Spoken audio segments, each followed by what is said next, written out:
colocar uma questão para o senhor presidiu 2 vezes o INSS. Em certo momento, o senhor disse essa fraude era evitável, era possível evitá-la. Por quê? Como que é possível?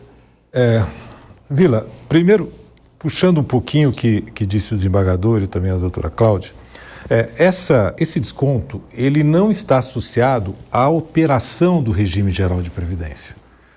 Ele só deveria existir, é como, assim, alguém que recebe na sua folha de pagamento, numa empresa, ou no caso da Previdência Social do INSS, e por conveniência própria do segurado, permite um desconto para determinada finalidade, supostamente em benefício do segurado. Então, é uma operação cara para a autarquia, para o INSS.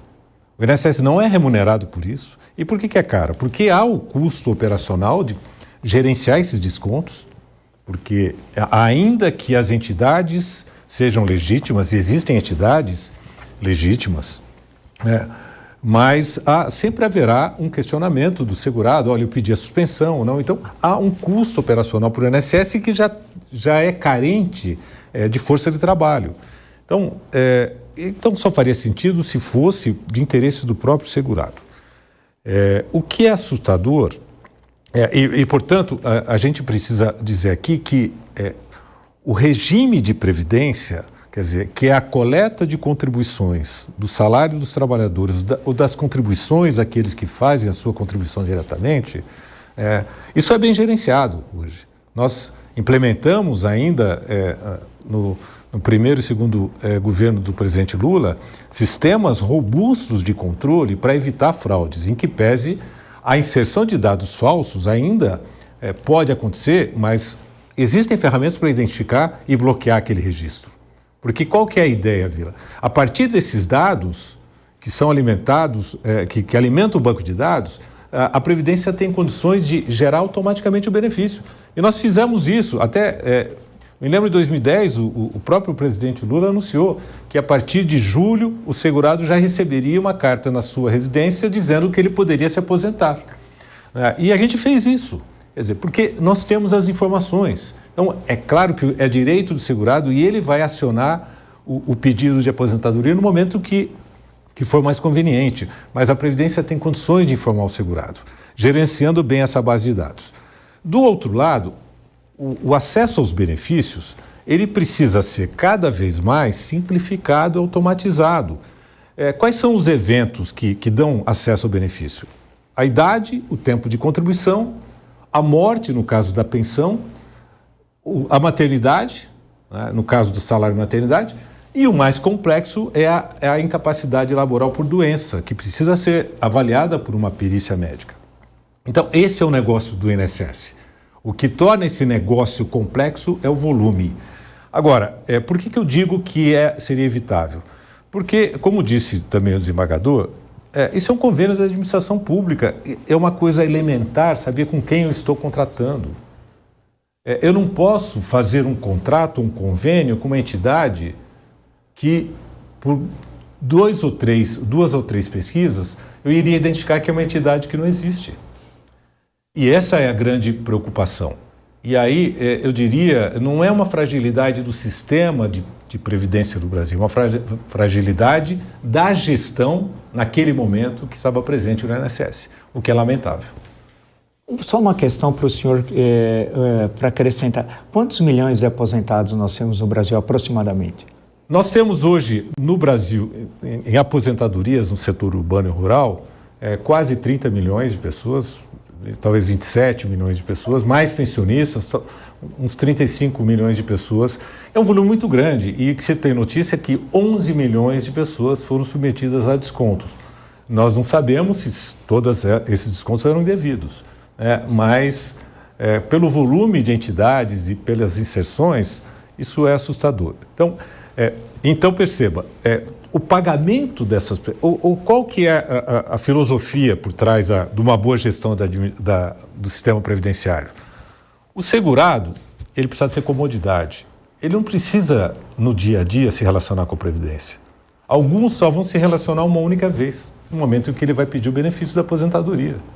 E daí para frente, ele vai receber no seu banco, o banco da sua escolha, o valor da sua aposentadoria. Então, ele não precisa ficar interagindo com a administração pública. Claro que em alguma uma parte desses segurados precisam justificar determinadas situações. Às vezes o segurado tem um registro na carteira de trabalho, a empresa não comunicou as contribuições. É importante que isso seja feito sempre antes do pedido de aposentadoria, que o segurado ele tem condições de acompanhar os registros das remunerações, dos vínculos empregatícios. E aí você tem um trabalho ali do dia a dia. Mas na maioria dos casos, Vila, é uma vez que a pessoa se relaciona com a Previdência Social, no momento do pedido da aposentadoria. E isso tem que ser algo prazeroso. Eu sempre dizia isso. Esse é um rito de passagem do trabalhador para a inatividade que precisa ser prazeroso para ele. Precisa ser marcante, não pode ser doloroso. Então, isso é uma coisa que dói na gente que a gente vivenciou esse sistema por tanto tempo, ver que utilizaram uma estrutura tão importante socialmente no Brasil para uma finalidade espúria de interesse próprio. Desembargador, por favor. Vila, eu acho que quando a gente, como o Valdir colocou, a gente está procurando as razões da fraude, a fragilidade da gestão, a gente tem que olhar uma coisa muito de próximo, muito de perto, que é essa desconstrução do Estado brasileiro, né? Então, nós temos hoje em dia muitas das atividades que seriam atividades fins sendo realizadas por terceirizados, por exemplo. Há uma fragilização muito grande quando você não tem um corpo profissional, que seja um corpo profissional que esteja ali totalmente ligado à realização daquela finalidade de previdência social. Então, é muito mais vulnerável um sistema que está cada vez mais se terceirizando ou estagiarizando. Nós estamos com uma quantidade de estagiários realizando atividades que seriam atividades privativas de servidor público. Fica muito frágil, porque uma pessoa dessas, ela está muito mais propensa a qualquer desvio de conduta do que alguém que está ligado aos próprios quadros. E a possibilidade, inclusive, de você responsabilizar o servidor quando ele tem um vínculo efetivo com a administração pública é muito maior do que esses sistemas de precarização com o nosso Estado está vivendo. Então, em algum momento, alguém virou e falou assim, vamos começar a terceirizar a vigilância, a limpeza. Aí começa, lá no porto, tem um terceirizado. Na hora que você vai sair do país, tem um terceirizado. Gente, a circulação entre países e fronteiras, concessão de benefícios, a realização de convênios, elas são muito caras para serem entregues a um corpo que não é um corpo preparado para realizar essa atividade. Então, eu acho que um dos grandes males com os quais nós vamos conviver nos próximos anos são os reflexos da terceirização no corpo administrativo. Isso fragilizará essencialmente vários dos nossos aspectos e a corrupção, a possibilidade vai aumentar significativamente. Então, eu acho que isso aí pensando né, Valdir, nessa dinâmica de como evitar as fraudes, não deixar esses espaços para aqueles que não sejam servidores cada vez mais preparados e cada vez mais propensos a serem punidos, sim, mas segundo as normas do direito administrativo. Você fica lá com terceirizado, é muita fragilização. Isso em vigilância, nós vamos ver em vigilância e em segurança nacional, nós vamos ver problemas seríssimos nos próximos anos. Nós estamos fragilizando setores que são fim, não em meio, porque houve uma generalização da terceirização, inclusive da ideia de que ela não precisa mais, ela pode ser vinculada até aos fins do próprio atividade. Isso a gente está fazendo opções muito temerárias, viu? Eu só acrescentar, antes de passar para a doutora Márcia, desembargador, mas alguns dizem que é um excesso de funcionários no Estado, que precisa ter uma reforma para enxugar o Estado. Como é que fica? Não, isso tem que ser uma coisa muito mais razoável. Assim, essas falas, elas são falas muito emotivas e muito ligadas à contenção de gastos. A gente tem que ter uma racionalização de Estado. Não significa que necessariamente um Estado, porque se eu, colocou com o Valdir, eu começo a fazer a atividade virar toda ela por meio de informática. Nós temos essa informatização, por exemplo, na Justiça brasileira. Assim, a quantidade de possibilidades de que um sistema de informática traga problemas de diversas naturezas, ela é muito significativo. Então, nós temos, por exemplo, sacrifícios a questões como devido processo legal, contraditório, as pessoas plenamente realizarem os atos. Ou então, você veja lá, você está num sistema, o sistema te coloca num fluxo. Se você sai do fluxo, você está com problemas. A não contar, não sei, também as invasões desses sistemas, né? Esses sistemas são cada vez mais invadidos. Nós paramos serviços da justiça, da seguridade por dias por conta de hackers. Então, assim, esse discurso de que há muito servidor, ele é um discurso muito sensível. Talvez o que existe é uma falta de realização de um estudo sério de alocação de servidores para os setores necessários. Uma racionalidade administrativa. Não é nem muito e nem menos, é uma racionalidade administrativa.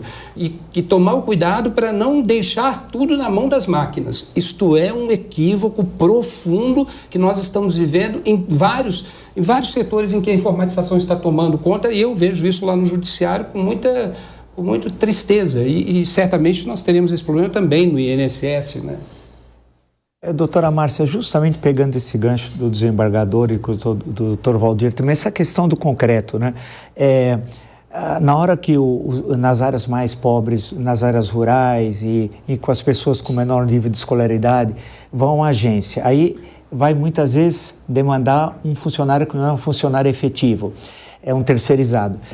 Quando inclusive o desembargador estava falando, me lembrei do aeroporto. Isso ocorre muito nos aeroportos também, você tem terceirização e a pessoa nem entende muitas vezes o que você está falando. Mas deixando isso de lado, indo a essa questão, como é que fica? Porque certamente essa pessoa vai ficar indignada por não encontrar a resposta, vai procurá-la e a senhora deve acompanhá-la. Como é que isso concretamente no dia a dia? Hoje as agências, pelo menos as que eu acompanho, na grande maioria são o atendimento ali de balcão mesmo do INSS são de estagiários, né? Os servidores mais antigos, né, que eu caminhava, que eu lembro deles, dos servidores desde quando eu comecei a trabalhar nessa área, eles se aposentaram. Então, eles foram se aposentando e o que acontece? Eles foram sendo substituídos. Então, às vezes, eu chego na agência e só tem estagiários para fazer ali o atendimento e, vez ou outra, sai um servidor efetivo com mais experiência. E isso vai exatamente contra o papel do INSS, que é o quê? É o técnico fazer o atendimento da pessoa e analisar e oferecer o quê? O melhor benefício. Entendeu? É uma obrigação do INSS. E o que acontece? Muitas vezes eu vejo a pessoa ter direito a um benefício que era melhor para ela, ela tem direito a uma... Porque eles orientam, sim, as pessoas mais simples, elas vão buscar orientação. Tudo bem, vai ser orientado, o estagiário vai falar, tem que acessar o sistema, mas eles não sabem qual o benefício, acabam pedindo um benefício assistencial, sendo que eles têm tempo para pedir uma aposentadoria por idade, ou às vezes pede um benefício para deficiente, que é indeferido, mas na realidade ele tinha direito a um benefício por incapacidade, porque ele era assegurado. Eu tenho visto muitos erros dessa forma, de concessão de benefícios por conta disso, da análise e até a questão do indeferimento automático. Aí a pessoa coloca, né, ali e indefere automaticamente, sem analisar. E aí, o que É acontece? isso. Vai para o cidadania. Sim. Um déficit de cidadania. É isso, é um déficit profundo de cidadania. A gente sempre usava a expressão que o segurado não é um número no processo. É uma pessoa que está ali para resgatar um direito dele. Exato. Aí é a obrigação da autarquia prestar o melhor atendimento possível. Buscar, é claro que o servidor público, ele precisa observar as normas, a legislação, ele não pode se esquivar disso. Mas ele precisa aplicar a legislação ao caso concreto daquele cidadão. É como a senhora falou, se o segurado ele não tem direito a determinado benefício, mas tem outro, deveria ser plenamente possível essa adaptação. né, e reconhecer aquele direito para o segurado. Sabe, Vila, esse que é o problema. Às vezes a gente acha que o problema da Previdência é só um problema de déficit por conta de ingresso de receitas, mas não, é um problema de racionalidade do sistema. Isso que ela está falando, que ocorre muito, a doutora Márcia está falando, e ocorre muito, isso onera 2 vezes o Estado, porque você sai da administração e você vai para o judiciário. Sim. Então, aquilo que seria resolvido numa única instância passa a ser gastar 2 instâncias, e anos e anos e anos. Então, assim, uma vez eu tive um encontro com um grupo de chineses e eu tentei explicar o sistema de previdência para eles. Eles não conseguiam, eles falavam assim, gente, é muito irracional. Então ela vai na administração, perde lá e vem aqui também, mas vocês estão gastando 2 vezes. Se tivesse resolvido lá na administração, como teria que ter sido, e em geral é possível, vistos os requisitos para obtenção do benefício, não precisaria do judiciário. Aí você gasta 2 vezes. Então, assim, existem gastos que são mais graves nesse sistema, que a gente separa a Previdência Social e fala assim, o déficit da Previdência. A gente não pode olhar desse jeito. A gente tem que olhar o Estado funcionando como um todo e perceber que esse Estado, como é que ele está se onerando pela ausência de uma totalidade organizativa. Então, por exemplo, eu olho a Previdência, eu tenho que olhar a Previdência junto com saúde. Isso. Na Alemanha, por exemplo, a gente tem um grupo de estudos lá na USP que trabalha com os alemães, eles fazem um trabalho que é desemprego, emprego, o setor privado com o setor público e saúde, eles fazem junto. O sistema é um sistema orgânico. Então, assim, você vai contabilizando, porque se você tira alguém do dia a dia e joga para a saúde, lá para o SUS, você está tendo um gasto no sistema de seguridade social. Então, o problema a gente olha muito focadamente a Previdência Social e não percebe que ela tem que ser olhada num conjunto de Estado que liga previdência, assistência, saúde e outras pastas. Porque se eu não dou auxílio-doença, eu jogo ele para o SUS. Se eu não dou emprego, que é a política de emprego, eu jogo ele para o seguro-desemprego. Então, isso não pode ser olhado do jeito que a gente olha. Isso é oneroso porque o sistema não é olhado organicamente. Aí a gente fica se perdendo naquela discussão. O déficit da Previdência está envelhecendo, não sei o que lá. Poxa vida, tem outras formas de resolver isso, né? Até porque o déficit é um problema que não vai ter mais solução, porque acabou com o mercado de trabalho brasileiro a partir de 2017. Se você não tem um mercado formal, como é que você vai ter ingresso da classe trabalhadora? Você vai ter que mudar o custeio tem que ir para a empresa vai ter que pagar nesse sistema muito mais. Então, assim, sabe, Vila, eu acho que a gente às vezes se perde numa coisa que, assim, eu tenho 30 anos falando sobre isso, você deve ter mais outros 30, a gente fala da mesma coisa há 30 anos. Pelo amor de Deus. Tem uma coisa, né, desembargador Vila, aqui. A gente não tem, na gestão das políticas públicas no Brasil, essa visão integrada, como disse o desembargador. E a política tem que estar centrada no cidadão, na pessoa. E, pegando um exemplo um pouco diferente, se o cidadão está aguardando na fila da saúde para uma cirurgia, e está incapacitado para o trabalho, ele vai receber auxílio-doença que poderia ser cessado muito mais rapidamente se ele for submetido ao tratamento de saúde. Quando ele foi tratado, ele ficou tanto tempo ausente do posto de trabalho que a empresa colocou outra pessoa no lugar dele. Então, a gente é disfuncional. Então, se a gente não conseguir organizar isso e centrar a política no cidadão e entender que ele se relaciona com o Estado, não só com a Previdência, mas com saúde, assistência, mercado de trabalho, isso. Ele é contribuinte, se ele não tiver salário, ele não vai colocar comida dentro de casa, não vai movimentar a economia. Então, essa análise precisa ser feita com muito mais cuidado e com mais atenção. Infelizmente, a gente não tem essa visão, nós não temos instrumentos, talvez, e nem arranjos institucionais que permitam esse olhar. Isso, doutora Márcia, fala, por favor. E agora, aproveitando o senhor falando, nós estamos caminhando para um outro problema. Desde que começaram, não estou falando desse desconto agora, já estou falando de antes. Não tenho ideia quando começaram as questões dos empréstimos né? Desde que o INSS começou a ser... os beneficiários do INSS começaram a ser visados pelos bancos, e os bancos viram no segurado, entendeu? Viram lucro no segurado, colocam pessoas especialmente... Gente, é incrível, eu tenho que falar para os meus clientes não fazerem empréstimo, não comprarem seguro, não fazerem conta, que é o conta-benefício, tem que orientar tudo isso quando eles vão ao banco. E tem banco que não deixa o familiar entrar, pega o segurado sozinho numa sala, entendeu? Esse eu já denunciei para o Ministério Público. Por quê? Porque quer vender para eles. Então, eu tenho que falar assim, olha, o senhor vai receber, não assine nada, é na sua conta-benefício, não precisa fazer cartão de crédito, não precisa ter absolutamente nada, não pode ter taxa. Desde que começou esse assédio, os bancos viram isso nos beneficiários do INSS, nós estamos caminhando para um outro problema grande, endividamento. Eu já estou recebendo aposentados que deveria receber um salário mínimo e que está passando fome, necessitando de cesta básica e ajuda assistencial porque está ganhando R$250. E agora o que eu estou fazendo?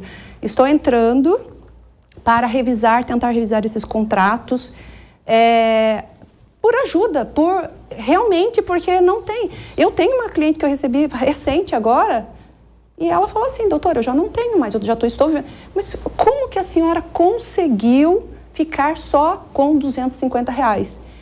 O último empréstimo que foi feito na minha conta, desculpem colocar um caso concreto, mas esse é bem chocante, eu não fiz, ela insistiu comigo que eu não fiz, eu falei, não, vamos ver se a senhora não fez mesmo? E tinha sido feito, R$1.300. Só que ela já devia tanto para o banco, que o próprio banco fez esse empréstimo para cobrir o cheque especial dela, ela não viu esse dinheiro. E eu ia orientar a fazer um boletim de ocorrência, mas eu vi que, na realidade, ela pegou aquele dinheiro que caiu na conta e usou. Mas ela continua recebendo R$250, precisando de cesta básica e precisando da assistência social do município. Não sei se o Valdir acha a mesma coisa, mas isso que a doutora falou isso é um escândalo e é um caso seríssimo. E é próximo. Porque a financiarização a que está submetida a Previdência Social, a Seguridade Social, o sistema de financiarização, veja, além do que ela falou, né, que a cessão de créditos, por exemplo, de Previdência Social, o sujeito está lá com crédito na Previdência, vai na Justiça com aquele crédito, aí entra uma financeira, paga aquilo por 20%, o cara recebe e ele perde 80% do crédito dele. Nós estamos... Esse sistema de isso é um escândalo. Isso é um escândalo. E o pior é que há uma cisão jurisprudencial, né? E não vejo nem muito sentido dela existir, mas a gente tem que respeitar as divergências, né, em torno do tema, mas há uma divergência que chega até o STJ, no sentido de que não se pode fazer esses contratos de cessão de crédito porque a pessoa segurada ela é muito desconhecedora dos seus direitos, ela vende qualquer coisa na aflição, ela vende os seus direitos na aflição, mas por outro lado, infelizmente, as pessoas não percebem que isso é uma fonte seríssima de empobrecimento geral da nação. Essa financiarização que está submetida ao sistema previdenciário, ela é um problema sério. E ela começou no mercado de trabalho, né? E foi uma coisa engraçada, porque no começo não se deixava tirar crédito de salário de natureza nenhuma.